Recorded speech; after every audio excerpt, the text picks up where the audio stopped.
새벽 5시 서울 외곽의 한 아파트입니다. 63세 김 씨는 잠에서 깨어 거실로 나옵니다. 테이블 위에는 어젯밤 정리하다만 영수증 뭉치가 놓여 있습니다. 병원비, 손주 학원비, 보일러 수리비, 그는 한숨을 내쉽니다. 분명 연금을 받기 시작했는데 왜 통장 잔고는 늘 바닥일까요? 이건 김 씨만의 이야기가 아닙니다.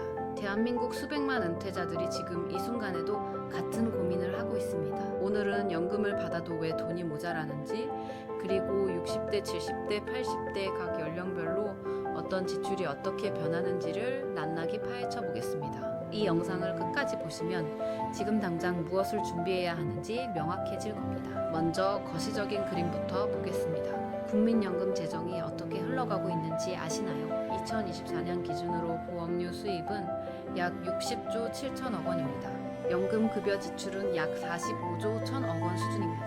아직은 수입이 많습니다. 하지만 문제는 2027년부터입니다. 이해의 연금급여 지출이 약 67조 6천억 원으로 늘어나면서 보험료 수입을 약 3조 2천억 원 초과하게 됩니다. 2028년에는 그 격차가 약 8조 2천억 원으로 벌어집니다. 수입보다 지출이 많아지는 시대가 불과 1년 뒤로 다가온 것입니다. 왜 이렇게 됐을까요? 고령화로 인한 수급자 증가와 저출산으로 인한 가입자 감소라는 구조적인 문제 때문입니다. 특히 1차 베이비붐 세대가 본격적으로 연금 수급 대상에 포함되면서 수급자 수가 급격히 늘어나고 있습니다. 이들은 이전 세대에 비해 가입 기간이 긴 경우가 많아서 노령연금 수급자가 지속적으로 늘어날 전망입니다. 이 거시적인 배경을 이해하셨다면 이제 개인의 지갑 사정으로 들어가 보겠습니다. 연금을 받기 시작하면 예상치 못하게 늘어나는 지출이 크게 5가지가 있습니다. 첫 번째는 의료비입니다. 이것이 가장 큽니다.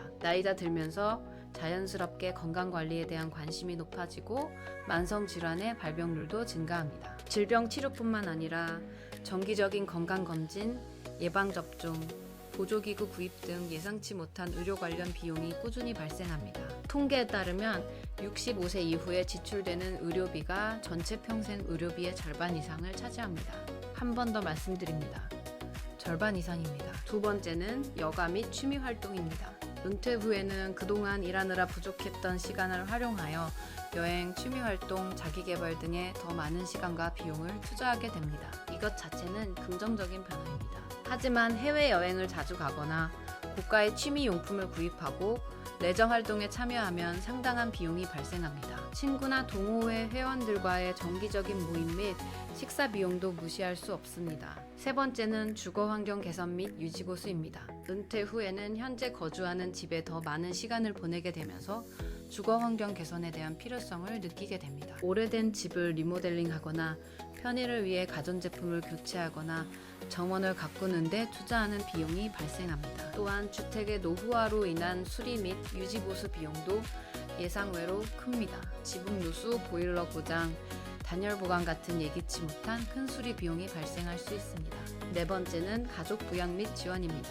은퇴 후에도 자녀의 결혼, 손주의 학비 지원, 부모님 부양 등 가족과 관련된 지출이 발생합니다. 특히 자녀가 독립하지 못했거나 경제적으로 어려움을 겪는 경우 또는 부모님의 간병이나 요양 비용을 지원해야 하는 상황이 생길 수 있습니다. 이런 가족 관련 지출은 예상치 못한 큰 금액이 될 수 있습니다. 다섯 번째는 예상치 못한 긴급 상황입니다. 가족 구성원의 건강 문제나 예기치 못한 사고 발생 시 상당한 금전적 지원이 필요할 수 있습니다. 이런 상황은 예측이 불가능하기 때문에 더욱 당혹스럽습니다. 여기까지가 은퇴 후 늘어나는 지출의 전반적인 그림입니다. 이제 조금 더 깊이 들어가서 연령대별로 지출이 어떻게 달라지는지 살펴보겠습니다. 먼저 60대입니다.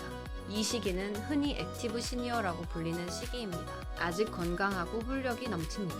여행, 취미활동, 운동, 사교 모임 등 여가 및 문화활동에 적극적으로 참여합니다. 스마트 기기 사용 능력도 향상되어 온라인 쇼핑, 디지털 콘텐츠 이용도 늘어납니다. 이 시기에는 삶의 질을 높이고 활기찬 노후를 보내고자 하는 의지가 강합니다. 그래서 경험 소비가 늘어납니다. 하지만 동시에 건강에 대한 관심이 높아지면서 예방적 차원의 의료비 지출도 늘어나기 시작합니다. 70대로 넘어가면 상황이 달라집니다. 활동성이 다소 줄어들 수 있습니다. 여전히 문화 강좌, 수강, 소규모 모임 참여, 국내 여행 등을 즐기지만 부담이 적은 여가 활동 위주로 바뀝니다. 가장 큰 변화는 의료비 지출입니다. 만성질환 관리, 정기적인 건강검진, 의약품 구입 등의 많은 비용이 소요됩니다. 예방에서 실제 치료와 관리로 의료비의 성격이 바뀌는 것입니다. 또한 1인 가구가 증가하면서 주거 환경 개선이나 안전시설 설치 같은 새로운 주거 관련 지출이 발생할 수 있습니다. 80대 이상에서는 의료비 지출이 가장 큰 비중을 차지합니다. 건강 유지 및 관리에 필수적인 지출이 우선시됩니다. 식료품비, 주거 관련 유지비 등 기본적인 생활 유지에 필요한 지출이 꾸준히 발생합니다. 요양시설 이용이 필요한 경우 그 비용도 상당합니다. 교통비는 대중교통 이용이 늘어나거나 외출 자체가 줄어들면서 감소하는 경향을 보입니다. 이제 핵심 질문입니다. 그렇다면 어떻게 대비해야 할까요? 첫째, 비상자금을 충분히 마련해 두어야 합니다. 예상치 못한 의료비, 주택 수리 비용 등에 대비하여 최소 3개월에서 6개월치 생활비에 해당하는 금액을 별도로 예치해 두는 것이 좋습니다. 이 돈은 절대 다른 용도로 쓰면 안 됩니다. 둘째, 연금 수령 시점과 방식을 신중하게 결정해야 합니다. 연금 수령을 늦출수록 매월 받는 금액이 늘어납니다. 연기연금 제도를 활용하면 매년 7.2%씩 연금액을 더 올려서 받을 수 있습니다. 당장 생활비에 큰 어려움이 없다면 연금 수령을 연기하는 것을 고려해 볼 수 있습니다. 또한 퇴직금을 연금 계좌로 이체하여 연금으로 수령하면 퇴직소득세를 절세할 수 있습니다. 10년 이상 연금으로 수령할 경우 퇴직소득세의 40%까지 절세 효과를 볼 수 있습니다. 셋째, 연간 인출 금액을 관리해야 합니다. 연금 계좌에서 연간 1,500만 원을 초과하여 인출하는 금액에 대해서는 16.5%의 분리과세 또는 종합소득 합산과세 중 선택해야 합니다. 세제 혜택을 최대로 활용하려면 연간 인출 금액을 1,500만 원 이내로 관리하는 것이 유리합니다. 넷째, 정기적인 재정 상황 점검이 필요합니다. 매년 최소 한 번은 자신의 자산, 부채, 수입, 지출을 점검해야 합니다. 은퇴 계획이 현재 상황에 맞게 잘 진행되고 있는지 확인해야 합니다. 여기서 제가 경제 전문가로서 한 가지 결론을 말씀드리고 싶습니다. 많은 분들이 자산 가치에 착시에 빠져 있습니다. 순자산이 몇 억이라고 해도 그것이 대부분 거주용 부동산에 묶여 있다면 실제 사용할 수 있는 자금은 매우 적습니다. 집은 있는데 현금이 없는 상황. 이것이 대한민국 은퇴자들의 가장 큰 문제입니다. 또한 연금만으로는 부족합니다.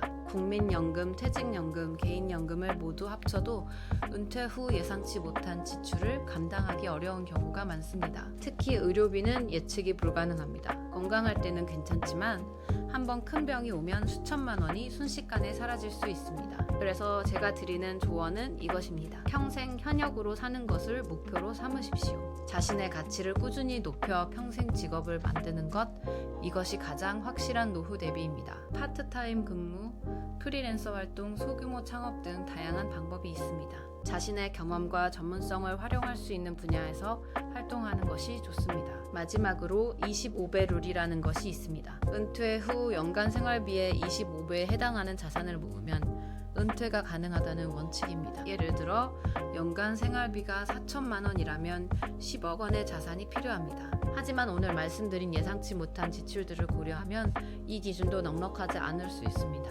결국 핵심은 이것입니다. 은퇴 후 지출은 줄어드는 것이 아니라 형태가 바뀌는 것입니다. 60대에는 여가와 경험에, 70대에는 건강과 의료에, 80대에는 기본생활 유지에 돈이 집중됩니다. 이 변화를 미리 알고 준비하는 것과 모르고 당하는 것은 하늘과 땅 차이입니다. 지금 이 영상을 보고 계신 분이 40대, 50대라면 아직 시간이 있습니다. 지금부터 준비하십시오. 이미 60대 이상이시라면 지금이라도 현실적인 재정 점검을 시작하십시오. 우리 모두는 나이가 듭니다. 하지만 나이 드는 방식은 선택할 수 있습니다. 준비된 노후와 준비되지 않은 노후, 그 차이는 지금 이 순간의 결정에서 시작됩니다.